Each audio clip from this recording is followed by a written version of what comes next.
یہ نہیں کہتا اللہ نے اتنا بڑا احسان کر دیا نسل آگے بڑھا دی.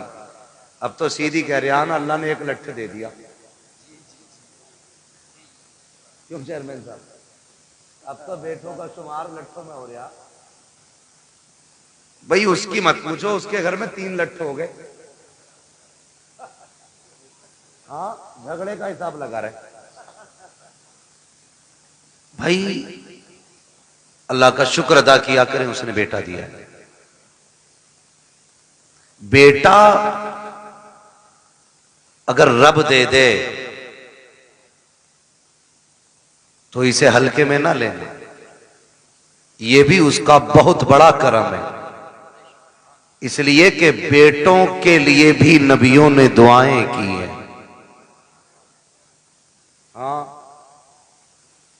بہت غور سے میری بات سنیے. اللہ بیٹا دے تو رب کا شکر ادا کریں، ڈی جے نہ بجائیں، تماشا نہ کریں. اللہ اگر بیٹا دے تو رب کا شکر ادا کریں.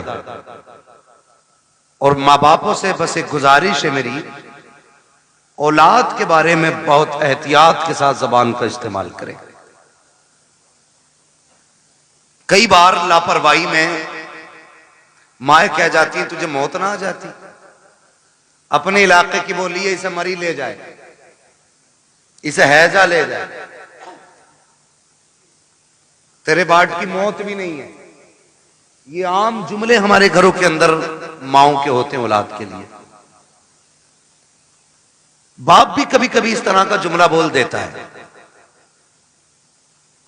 خدا را کبھی اولاد کے بارے میں یہ جملہ نہ بولنا، اس لیے کہ اگر رب ناراض ہو جائے نا تو آپ کے اسی جملے کو پتھر کی لکیر بنا دیتا ہے. اور وہ اس بات پہ ناراض ہو جاتا ہے کہ میں نے اتنی بڑی نعمت سے اسے نوازا، اسے بیٹا دیا، اور یہ اس کے حق میں موت کی دعائیں مانگ رہے ہیں. جب وہ ناراض ہو جاتا ہے نا تو پھر بڑی مشکل موڑ پہ لا کے کھڑا کر دیتا ہے. یوسف بھائی ایک خاتون تھی، اللہ نے اسے ایک ہی بیٹا دیا تھا. شوہر کا انتقال ہو گیا. جب شوہر کا انتقال ہوا کوئی بات ہوئی، بچہ چھوٹا تھا، ماں کی زبان سے جملہ نکل گیا تجھے موت نہیں آ جاتی. کوئی بچے سے نقصان ہو گیا یا اس نے پریشان کیا تو اس کے منہ سے جملہ نکل گیا تجھے موت نہیں آ جاتی. اب دیکھیے یہ اس کے منہ سے جملہ نکلنا تھا. 18 سال بیت گئے، 18 سال بیت گئے اس جملے کو کہے ہوئے. لڑکے کی عمر تقریباً 22-23 سال ہو گئی. پڑھ لکھ کر کے شاندار تعلیم حاصل کر کے وہ اچھی نوکری اس کو مل گئی. ماں نے کہا اچھی دلہن بھی لانی ہے. رشتہ بھی ہو گیا. شادی میں 8 دن رہ گئے تھے. اچانک پیر پھسلا، لڑکا گرا اور انتقال ہو گیا. اب ماں جب رو رہی تھی درد کے ساتھ نا تو کوئی اس کے درد کو بیان نہیں کر سکتا.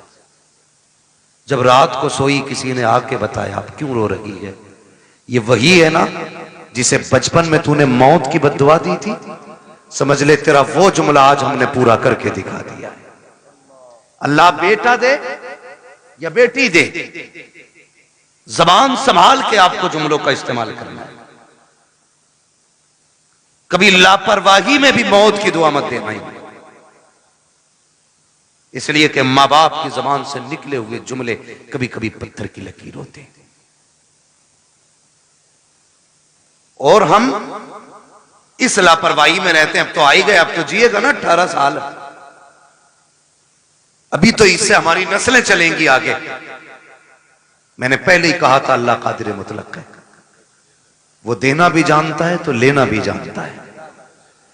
اس کی نعمتوں کا شکریہ ادا کیا کرو. اور ماں باپوں سے گزارش ہے کہ بچوں سے پیار سے بات کیا کرو. بچوں کے سامنے آپسی جھگڑے نہ کیا کرو. میاں بیوی کے جھگڑوں میں بچے برباد ہو جاتے ہیں. میاں بیوی کے جھگڑوں میں بچے برباد ہو جاتے ہیں. وہ کہتے ہیں نا لوگ کہ میاں بیوی ایک گاڑی کے 2 پہیے ہوتے ہیں. اگر سائیکل کے 2 پہیے کہہ لیے جی آئیں تو بتائیے اگر سائیکل کا ایک پہیہ پنچر ہو جائے تو سائیکل کیسے چلتی؟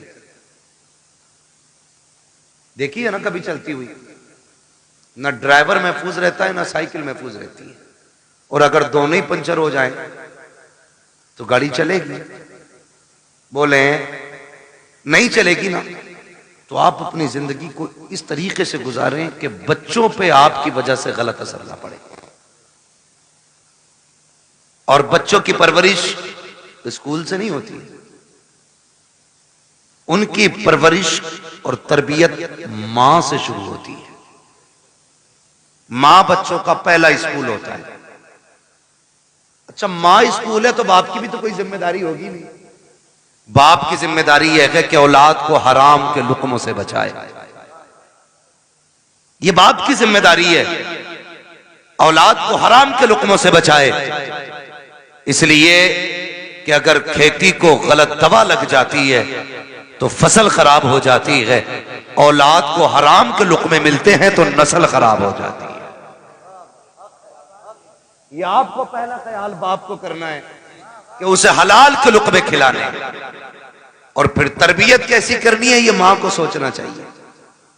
موبائل اٹھایا دے دیا، خود موج میں لگ گئی۔ عورتیں بھی بڑی چالاک ہوتی ہیں امتیاز بھائی، آپ مجھ سے بہتر جانتے ہوں گے، میرے بڑے ہیں، میں نے یہ جملہ اس لیے کہا کیونکہ معاملہ کیا ہوتا ہے، پورا دن گھومے گی محلے میں، اور جب شام کو شوہر آئے گا نا تو بچے کے نوچ لے گی۔ کام اس لیے نہیں کیا، گھومنے گئی تھی اور نوچ لیا۔ وہ کہتا ہے کہ یہ چارپائی یہیں پڑی ہے، کہ یہ چپ ہے تب تو کروں، یہ چپ ہے تب تو کچھ کیا جائے۔ اس لیے جناب ہم تو پردے میں رکھتے ہیں، نہ کہیں جانے کا موقع ملے گا نہ کام ادھورا رہے گا۔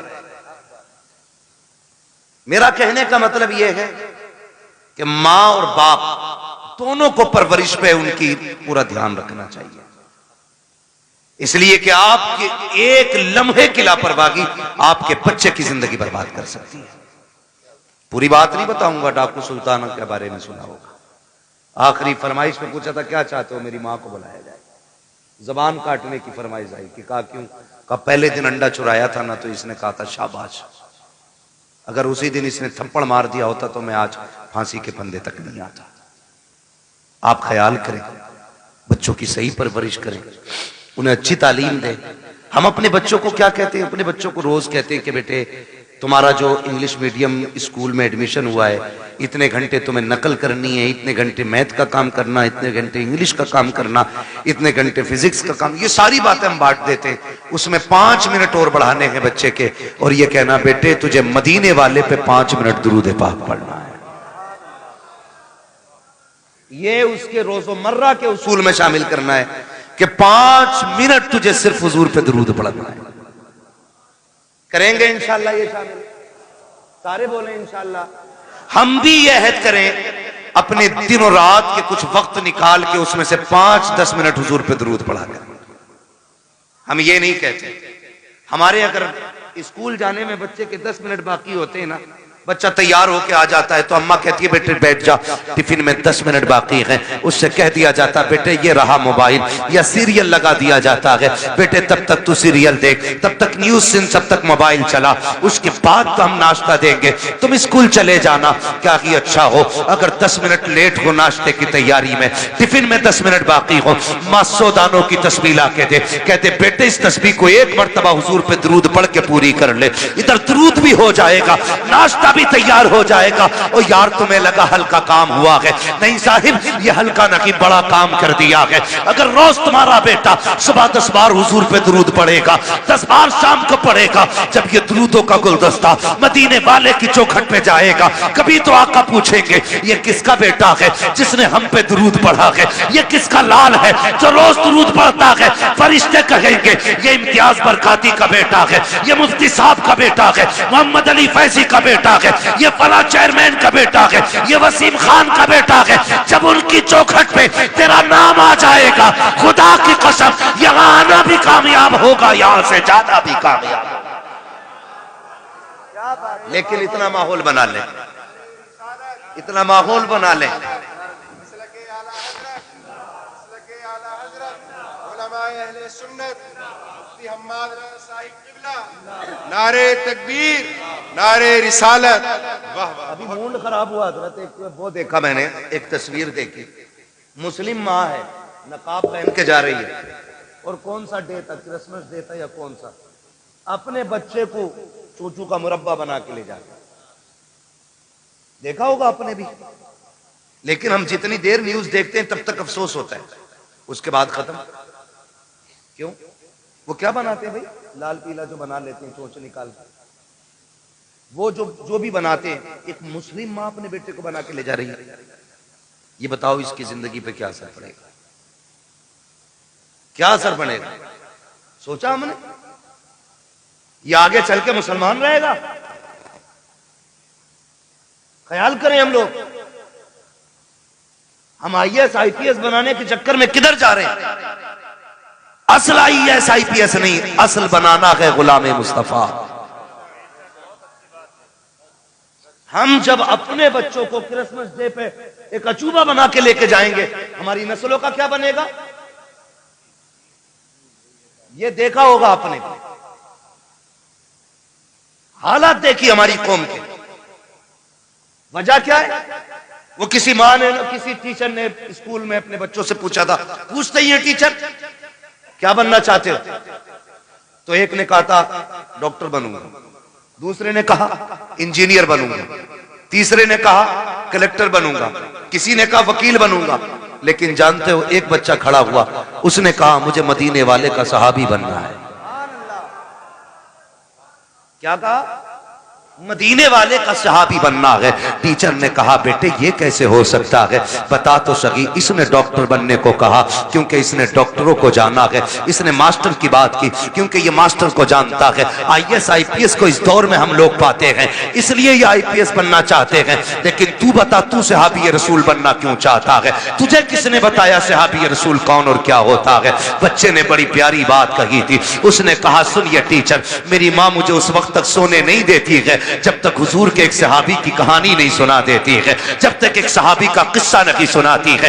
یار کرسمس ڈے پہ اپنے بچوں کو سینٹا کرش بنا کر کے اسکول لے کر کے جانے والوں، تمہارے بچے کیا بنیں گے خود فیصلہ کرو. اگر چاہتے ہو ہمارے بچے صلاح الدین ایوبی کے ثانی بنے، محمد بن قاسم کا پرتب بنے، اگر تم یہ چاہتے ہو ہمارے بچوں کے اندر خالد بن ولید کا تیور ہونا چاہیے، تو کرسمس ڈے پر ان کو سینٹا کرش نہ بناؤ، انہیں خالد کی کہانی سناؤ، محمد بن قاسم کے قصے سناؤ، انہیں ابو بکر کی داستان سناؤ، انہیں عمر کے قصے بتاؤ. خدا کی قسم بیٹا تیرا ہوگا غلام مدینے والے کا بندہ نظر آئے. رونا آتا اپنی قوم کے حالات دیکھنے پر. برا مت ماننا. دعوت دے کے کہہ رہے آ جانا حضرت بنگلہ ہے اپنا. سارے بنگلے حضرت کو ہی دکھا گا. بنگلہ ہے، کہہ رہا شکر اللہ کا 3 میل ہے، 2 رائس میل ہے، گنا میل ہے، آلو میل ہے. ہماری قوم کے پاس حویلیاں بنانے پیسے ہیں لیکن اسکول بنانے پیسے نہیں ہیں. اگر اسکول ہمارے ہوتے نا تو ہمیں اپنے بچوں کو کٹھ پتلا نہیں بنانا ہوتا. ہاں 2.5 لاکھ یار لڑکے کی شادی کی آتش بازی میں لگا دیتا ہے بندہ. ایک نے کہا دعوت کھانے ضرور جاؤں گا، 54 لاکھ کا تو میری جھال ہوا، میں نے آگ لگے اس میں. 54 لاکھ کا میری جھال بنایا یار. ایک ٹرسٹ تیار کرو اور ایسے جو بیٹوں کی شادیوں میں 54 لاکھ کے میرج ہال کر رہے ہیں وہ 54 لاکھ اٹھا کے اسکول بنانے کے لیے دے دو. نہ کوئی بیٹی بے پردہ ہوگی، نہ کوئی بیٹا بے دین ہوگا. سناؤ بچوں کو کہانی نبی نے تم سے کتنا پیار کیا ہے. اور یار صرف عمر سے پیار نہیں تھا، صرف ابو بکر سے پیار نہیں تھا، نبی نے تو مدینے کی گلیوں میں ٹہلنے والے بچوں سے بھی پیار کیا ہے. حضور صرف اپنے جوان صحابہ کو وقت نہیں دیتے تھے، بچوں کو بھی میرے نبی اپنا قیمتی وقت دیا کرتے تھے. تم نہیں جانتے ہو کتنی بار ایسا ہوا ہے سرکار گزر کے جا رہے ہیں، بچے کھیل کھیل رہے ہوتے تھے آقا دیوار سے لگ کے کھڑے ہو جاتے تھے، جب تک بچوں کا کھیل مکمل نہیں ہو جاتا سرکار وہاں سے ہٹا نہیں کرتے تھے۔ سوچو تو سخی، جب بچوں کو حضور کا یہ محبت کر آپ نظریہ دکھائیں گے، ان بچوں کے سینے میں حضور کا عشق کتنا موجزن ہوگا۔ غلطی ہماری ہے، ہم خود نہیں جانتے اسلام کی تاریخ کیا ہے، ہمارے نبی نے بچوں سے کتنا پیار کیا ہے۔ آؤ تمہیں تاریخ کا ایک ورق پلٹ کے دکھا دوں۔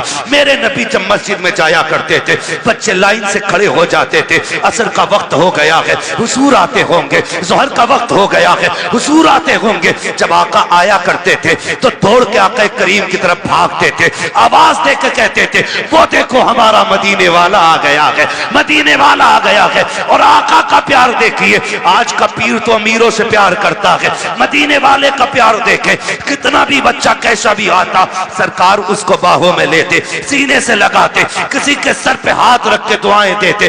آقا کریم پیار کرتے تھے، یہ دستور بچوں کے ساتھ میرے سرکار کا تھا، لیکن اخلاق اتنا کریمانہ ہے۔ پھر زندگی کا ایک فرق پلٹا ہے، آپ اور آگے بڑھ کے دیکھیے، انہی بچوں کے درمیان ایک دن اپنا بچہ نہیں بلکہ دشمن کا بچہ آ کے کھڑا ہو جاتا ہے۔ جب غیر کا بچہ آ کے کھڑا ہوا، بچے بچے ہوتے ہیں، کھیلتا ہوا آ گیا، اس نے دیکھا کہ بچے کھڑے ہیں، ان کے ساتھ کھیل میں لگ گیا، تھوڑی دیر کھیلتا رہا۔ بچے مسلمان جو تھے وہ جانتے تھے حضور آنے والے ہیں، بچوں کو پتا چلا آقا آ رہے ہیں، دوڑ لگا دی، یہ کھڑا رہ گیا۔ اس سے پوچھا یار تو کیوں نہیں دوڑا؟ اس نے کہا تمہارا رسول ہے ہمارا نبی ہے، یہ صرف تمہارا نبی ہے، میں کیوں دوڑتا؟ کہا نہیں تو نہیں جانتا ہے، یہ ہمارا نبی ایسا ہے، صرف اپنوں سے پیار نہیں کرتا، یہ تو غیروں سے بھی پیار کیا کرتا ہے، دوسروں سے بھی پیار کرتا ہے۔